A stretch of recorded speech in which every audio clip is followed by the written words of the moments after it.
Hello again. Ask a financial advisor to recommend a mutual fund and chances are they'll suggest an actively managed one.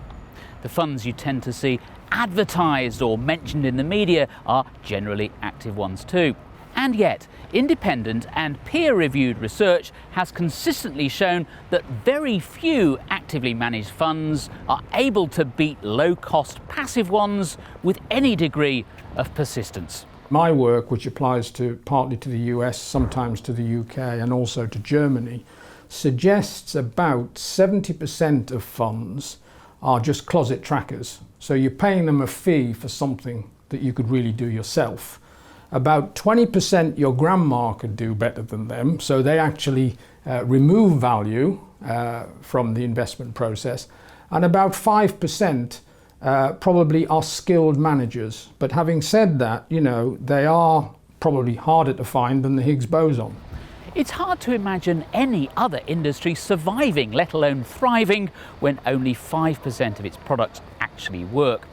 But in fact, it's worse than that, because academics say it's almost impossible to work out whether the winners outperform out of genuine skill or simply by random chance. If you put a large number of monkeys on a large number of typewriters for a large amount of time, one of them will type out to be or not to be. But you don't necessarily hire that monkey to write your next play.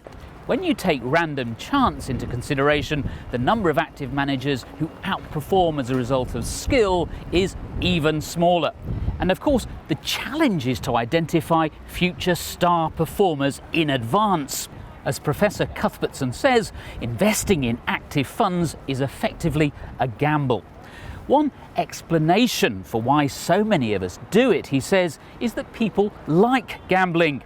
He also thinks the media is partly to blame. When you see gurus on the telly, sometimes people who are not that clever always sound very precise and very cocksure.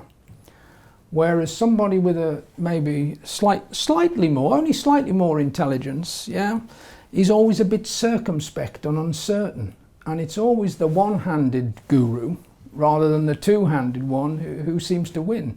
And people put their money that way. Having strong convictions might be useful in some aspects of life, but not when it comes to investing. Goodbye.